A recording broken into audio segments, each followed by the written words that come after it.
Kumusta na po kayong lahat diyan? Ano po? Yan. Ngayon po ay i-update ko po kayo din sa ating ampatula na ampalaya. Oh, ampalaya na ampatula. Oh, yan, ito na po ngayon ang kaganapan. Oh, yan din eh. Ari. Ay nagbubunga na rin po. Oh. Yan, medyo mabagal po ang naging pagsibol niya at gawa po na di nga po ba't nung nakaraan naman ay pagkakasanting ng init ay di parang naantala yung paglaki. Tapos ay hindi pa natin na-a-applyan ng pang-spray po ba? Ay di anong nangyayari po ay ganari. Yan, natatamaan ng mga manunurok, mga maninira.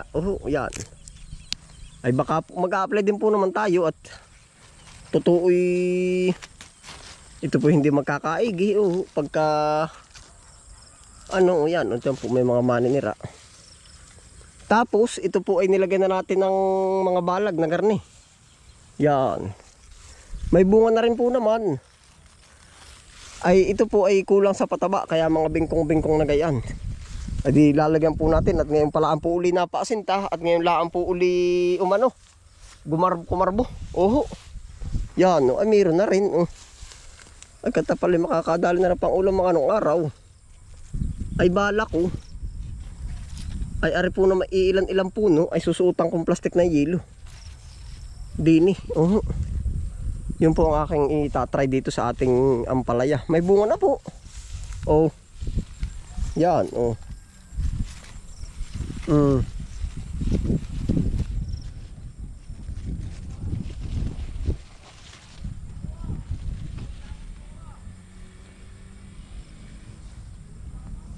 Hindi pala kita aeroplano yun. Ito po ay yung dati nating ampalayahan. Ating iaayos ang pagkakakabag pala na rin dapat. Para siya ay maghiwa-hiwalay at lumawak.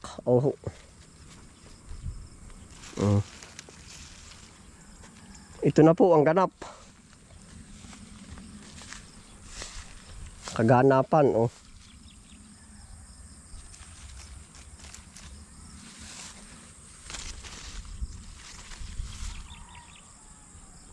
Yan, may mga letting na po. Ay katapo din at ating i-arrange po ba yung gapang. Ang tawag doon nila ay yung yung vine training, ating babine training. May mga tama ari ay akin ating kakatirin. Tapos ating mong tatalian yung iba.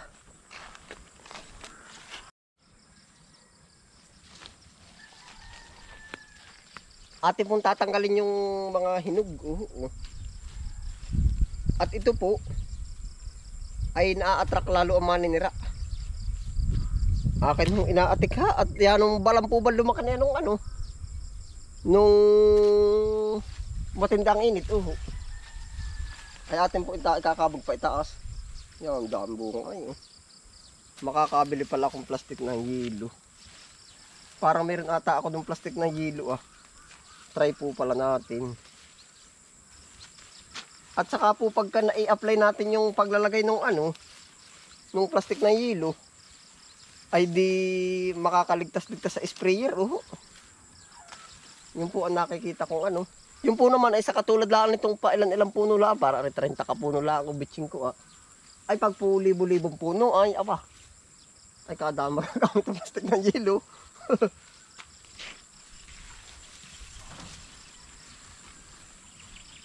Ate isisibig ari pataas.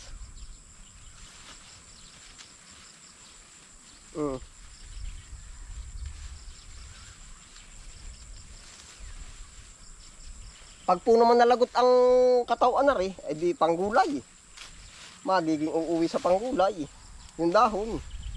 Ay katay nakabili ng sitsaron na rin ay. Yan atin po iagagayan. Pag po naman ito yung nagsukob-sukob na maganda. At saka po anong tawag doon? tayo po ay may kanya-kanya uling pamamaraan ng paggagawa. Yung iba pinoproning, yung iba pinapatuloy. Ay di kanya-kanya po sigurong type. Kanya-kanyang gusto.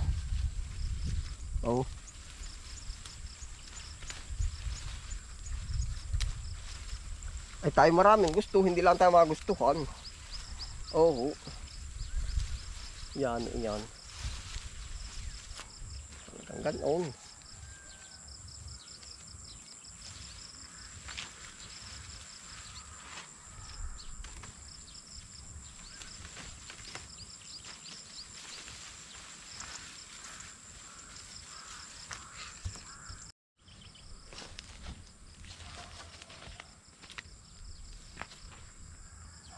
Kaya po ako may extrang ganari aking lalagyan din para yung mga padingding ay magkakaigi. Yan.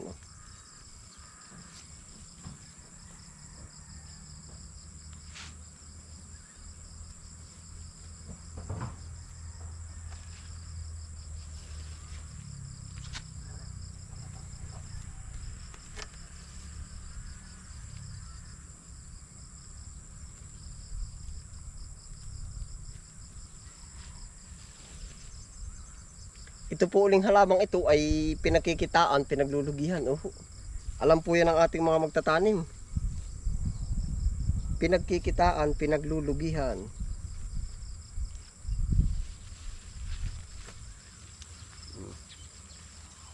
Aring mga garniho ay ating ikakabag pataas. Yan, dito kayo dumaan. Babagsak pa. Ba't ganun? Yun, ano po? Hindi sa kabila kaya.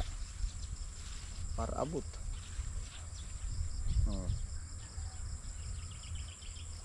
Katahoy makakuha muna ng plastic na yelo. At ating babalutan po yung iba ko nang hihinayang din.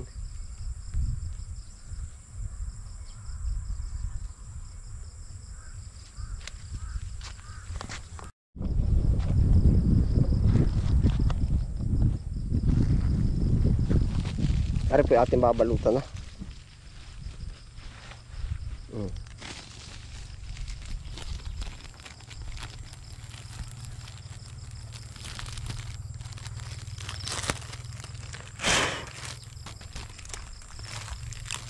Ating pong binatasan. At para makasingaw. Yan, ganito po magiging setup ng ating ay pag humaba, itukod dapat pala kung may stapler na maliit. Bubuhol ko na lang Ito po ay ginagamit ng isang nag-organic. Pwede ito. Yung hindi pag-spray ng ng sa ampalaya po ba. Pero po pag naman pinatabaan yung puno ng komersyal na pataba, ay hindi na rin po organic ang tawag doon. May po yan, may sinusunod na ang organic na kalidad. Yung pag-aalaga, may policy po yan. At saka po nadidetect nila ang organic at hindi organic, meron silang pang test. Yung sabihin natin na organic nga ito, kahit sabihin mong may butas nga, organic talaga ito. Yan po ay may pandetect.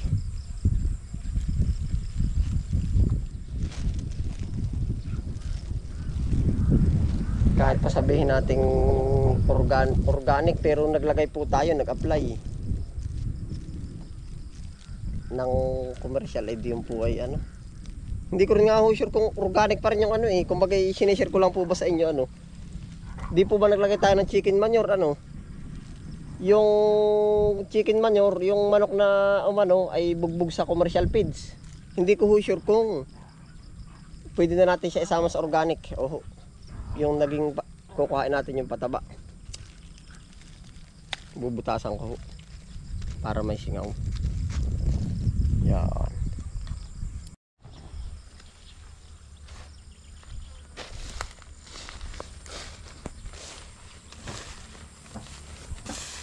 Meron na rin yung ilang malalaki. Yan, tuloy na po ito.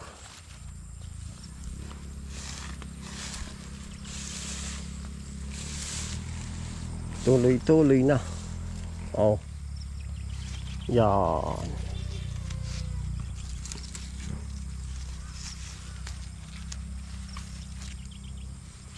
Yan, tapos po ari naman pala yung ating okra na oh. Nagsigulangan na. Hindi na po natin na harvestan. Tapos ayan oh. Dami na pala natin ditong binhi. Oh.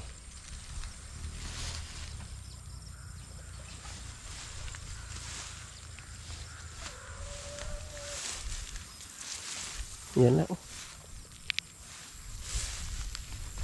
Kakapagtanim na po pala ulit tayo nito. Makakapagtanim na ulit tayo ng okra. Yan, nasa gilid lang po na rin ating ampalaya. Kaya dire-diretso na ho yung ating update.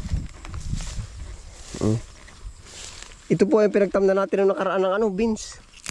Yan pala oh. Mga buto-buto na rin. Yan, ito po ang ganap sa ating ampalaya. Oh. Ayun po, ay paano po? Dito na rin po tayo tatapos sa episode na to. Yan. Ito na po yung ating ampatola. Oh, iba pa po yung ampalaya natin na ano. Naroon po yung sa Kamatisan. Oh, next episode na po uli yun. Ampalaya din po yun. Ayun, salamat po sa inyo pagsama. Ingat po ang lahat. Happy lang po. Bye.